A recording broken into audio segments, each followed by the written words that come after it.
Fyodor Dostoevsky. He's a name that brings to mind some pretty intense characters Yeah. grappling with some of life's biggest questions. Mhm. But what I think is really fascinating about him is that he wasn't just a novelist, he was like a philosopher, digging deep into human nature Yeah. in a way that still feels incredibly relevant even now in the 21st century. Yeah, no, that's a great point. Yeah. I think what makes Dostoevsky so compelling is his ability to kind of weave these profound philosophical explorations into stories about real people. Yeah. People who are flawed and passionate Yeah. and struggling with, things like faith, doubt, love, and the consequences of their actions. Like he understood that philosophy isn't just some, abstract concept. Like Yeah. it's something that we live out every single day. Right, exactly.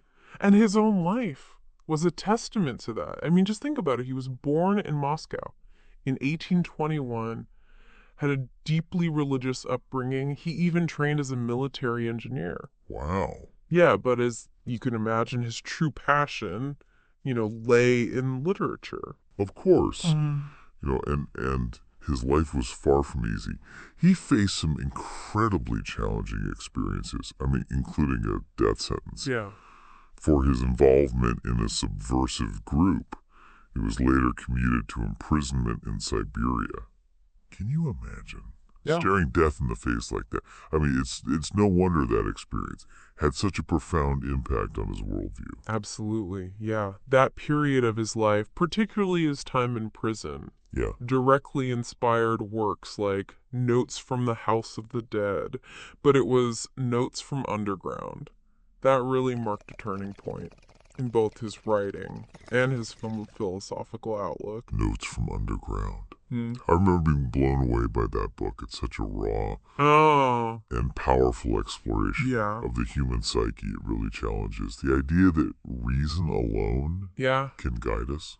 Yeah, and that's a key point. I mean, in Notes from Underground, Dostoevsky is really arguing that our will, those irrational, messy aspects of human nature, play an equally crucial role in shaping our lives. He's basically saying that we can't just ignore those darker impulses, those hidden desires that we often try to bury deep down. And you know what?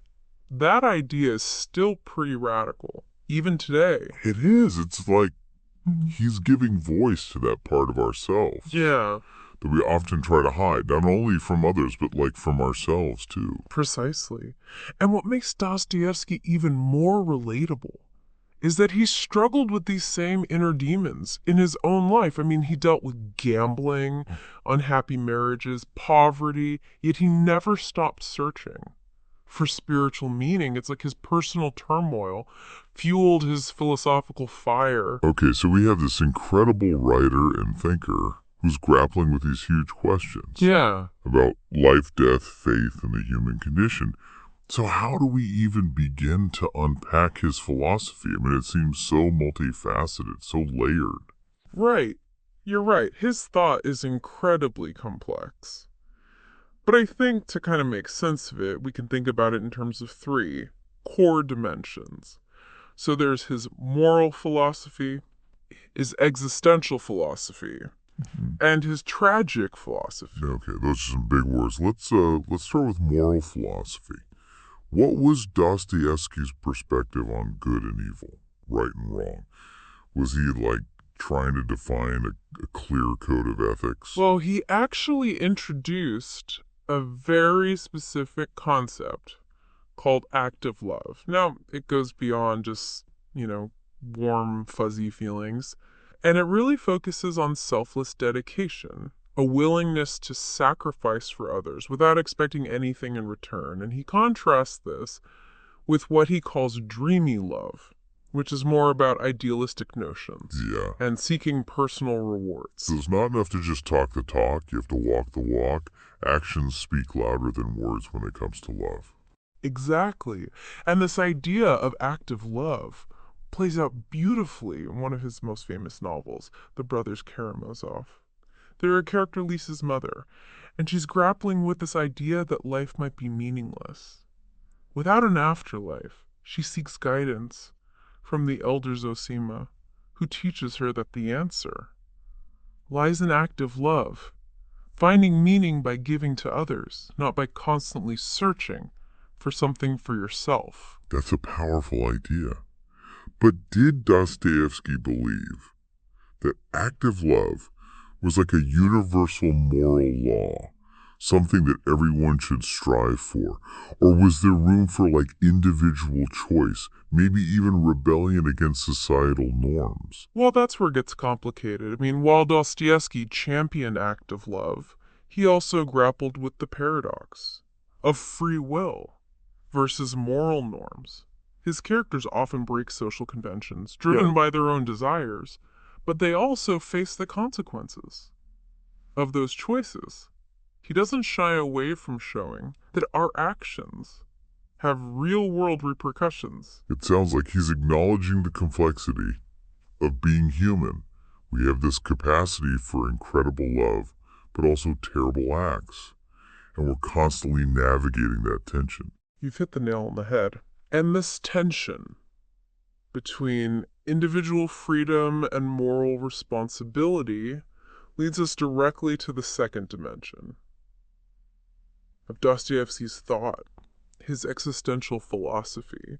This is where he really delves into the depths of the human psyche, exploring those hidden desires, those irrational impulses that we often try to suppress. He famously called this the underground, right? That part of ourselves that we try to keep hidden, even from our own conscious minds. You got it. And by exploring the underground, Dostoevsky challenged traditional philosophical views that placed reason and conscience on a pedestal. He was basically saying, hey, this messy, irrational part of us is real, it's powerful, and we can't just pretend it doesn't exist. It's like he's saying that to truly understand ourselves, we need to confront both the light and the shadow within. Exactly, and that's a key takeaway from his existential philosophy, and it's incredibly relevant today, especially in a world that's saturated with messages about self-improvement, about always being rational and in control, Dostoevsky reminds us that it's okay to embrace our imperfections, our complexities, our underground. This is also fascinating. I'm already starting to see how his ideas connect. Yeah. With our 21st century struggles. But we've got one more dimension to cover, right? You mentioned something about a tragic philosophy. What did you mean by that? This is where things get really interesting. This is where Dostoevsky delves into the deepest questions about suffering, meaning, and the human condition. And it's not about finding easy answers, it's about confronting the uncomfortable truths of existence. Sounds intense. Yeah, one. So in his tragic philosophy, Dostoevsky doesn't offer, neat solutions or prescribe a specific path to happiness. Instead, he explores these profound existential questions through the experiences of his characters, letting them grapple with doubt, rebellion, and the meaning of suffering. He's not preaching, he's struggling alongside them. So he's not giving us a roadmap, he's inviting us on the journey with him. Exactly. And it's this willingness to confront the darkness, the ambiguity, the ugliness, misfortune, and failure inherent in human existence. That defines his tragic philosophy. Yeah. I can already see why people are still reading and discussing Dostoevsky. Centuries later, he wasn't afraid to ask the tough questions and force us to confront them as well. You got it. And perhaps the most important question he raises is this.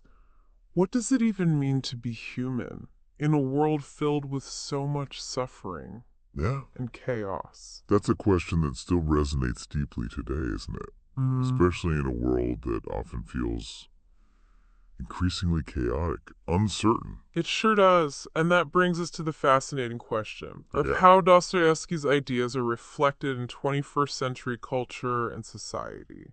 Speaking of things that feel relevant, even today, it's kind of mind-blowing. Yeah. How Dostoevsky was exploring all these themes way back in the 19th century, and they're still so relevant to us even today. And it's not just, in like literature and academic circles either. It feels like his ideas have kind of permeated popular culture as well. Absolutely. Yeah. I mean, you see these Dostoevskian themes popping up everywhere these days in movies and TV shows, video games, you name it. It's like his insights into like the human condition have become part of our collective consciousness almost. Yeah, like for instance, take the concept of the underground man, right? That feeling of alienation, of being like trapped by societal expectations, of wrestling with those darker impulses we were talking about earlier. I feel like that's something that resonates so strongly with people today, especially like with the rise of social media and everything. Yeah, it's fascinating, isn't it? I mean, on social media, we're constantly bombarded Yeah. with these like idealized, curated versions of ourselves. But underneath all of that, a lot of us are grappling with our own anxieties and insecurities.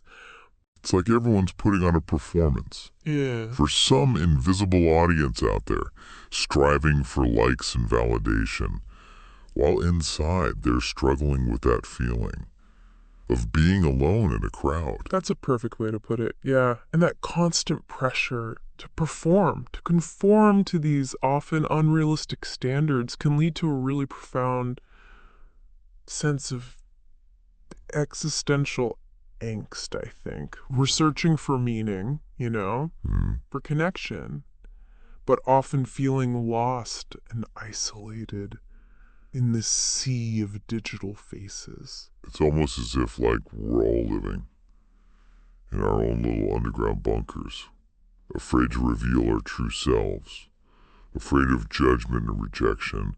But as Dostoevsky reminds us, it's in those hidden depths, in that raw, unfiltered humanity, that the real drama unfolds. That's where the true story of our lives is written. Yeah, he really forces us to acknowledge that the human experience isn't always pretty. It's filled with these contradictions and complexities, but that's precisely what makes it so compelling. It's like he's saying, hey, it's okay to not have all the answers, to wrestle with doubt, uncertainty.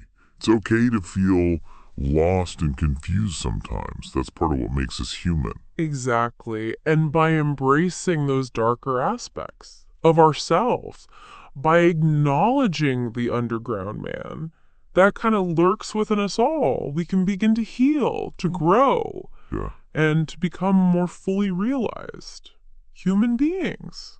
So how do we translate these profound Dostoevskian ideas into practical action in our 21st century lives? I mean, it's one thing to read about active love in a book, but how do we actually embody that concept in our everyday interactions? That's $1 million question, isn't it? And there's no easy answer. Yeah. But I think it starts with, recognizing the inherent humanity in everyone we encounter, even those we disagree with, even those who seem different from us on the surface. But we need to step outside of our comfort zones, our own little underground bunkers, and engage with the world in a more compassionate and empathetic way. Precisely. It's about listening to understand, not just to respond. It's about recognizing that everyone is carrying their own burdens, their own inner struggles, and offering a hand of kindness whenever we can. It's about shifting our perspective from me to we, recognizing that we're all interconnected and that our actions have these ripple effects that extend far beyond ourselves. And maybe, just maybe, by extending that compassion, by showing a little bit of that active love that Dostoevsky championed, we can start to bridge some of the divisions that plague our society, you know? It's a tall order, Yeah. but it feels pretty essential, especially in a world that's grappling with so much division and polarization. Like, we need to find a way to reconnect, to recognize our shared humanity, even amidst all our differences. Absolutely. And I think Dostoevsky's work offers a powerful reminder that even in the darkest of times, even in the face of immense suffering and hardship, the human spirit endures. It's about finding those moments of grace, those sparks of connection and beauty that exist even in the most unexpected places. And it's about choosing hope over despair, love over hate, and believing that even in a world that often seems senseless and cruel, there's still meaning to be found. Dostoevsky shows us that it's in those moments of struggle, in those encounters with the depths of human experience, that we discover what it truly means to be alive. And that's a pretty powerful legacy to leave behind, don't you think? Absolutely. His insights into the human condition remain as relevant and thought-provoking today as they were centuries ago. You know, it strikes me that Dostoevsky was like way ahead of his time. In so many ways, he was exploring themes that are now central to fields like psychology, philosophy. But he was doing it back in the 19th century, long before these disciplines were even formally established. It's truly remarkable. Yeah.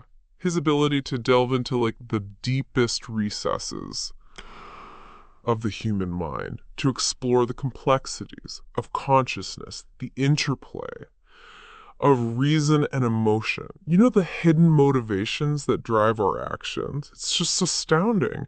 It's like he was conducting a deep dive into the very essence of what it means to be human long before we even had the language or the scientific tools to fully understand it. And he wasn't afraid to show us the full spectrum of human nature, like both the inspiring and the terrifying. Exactly. He doesn't shy away from exploring the darker side, the potential for cruelty, self-destruction, and even madness, but at the same time, he never loses sight of the possibility for redemption, for transcendence, for those moments of grace that can lift us out to the abyss. It's that balance, that tension between the darkness and the light that makes his work so powerful, so enduring.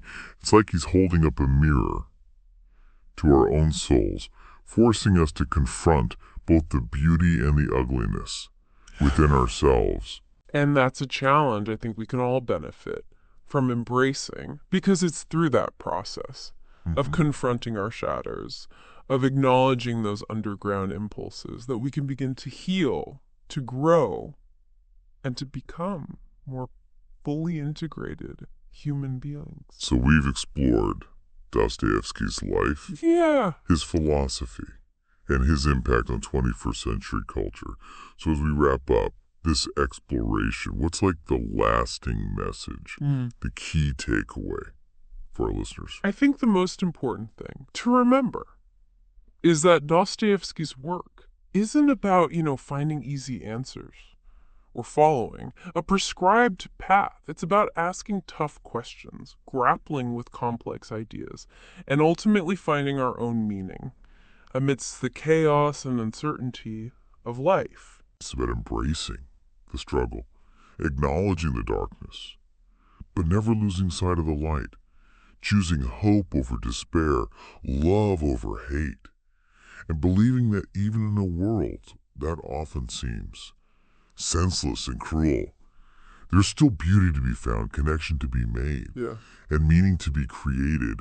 It's about living with intention, with passion, and with a deep appreciation for the complexity and fragility of human existence. Is about recognizing that we're all interconnected, and that even the smallest acts of kindness and compassion can create these ripple effects that extend far beyond ourselves. You beautifully put. It's about embracing the journey, Yeah. with all its messiness And a cartoon. and contradictions, and recognizing that it's in those moments of struggle Mm-hmm. that we truly discover what it means to be human. And maybe that's Dostoevsky's greatest gift to us. Mm-hmm. He reminds us that it's okay to not have all the answers, that the search for meaning is a lifelong process, and that it's often in those moments of doubt and questioning that we experience the most profound growth. He encourages us to, engage with life fully, to wrestle with those big existential questions, and to find our own unique path amidst the chaos. So as we wrap up this exploration of Dostoevsky, I want to leave our listeners with this challenge. Keep questioning, keep searching, and keep wrestling with those big questions that he so brilliantly brought to life. And in the process, embrace the messiness, the contradictions, and the glorious, heartbreaking beauty of being human. I couldn't agree more. It's in those moments of vulnerability, of confronting our own shadows and embracing our shared humanity, that we truly find meaning and connection. And hey, if you're feeling a little overwhelmed by all this existential angst, remember the power of music. Sometimes a good song can help put things in perspective. I always find myself coming back to Got the Time by Joe Jackson. It's a great reminder that time keeps moving forward, whether we're ready or not. Interesting choice. I'll have to give it a listen. You should. And for those who prefer a little more edge, Anthrax is a pretty killer cover too. I'll check them both out. Yeah. Thanks for the recommendation.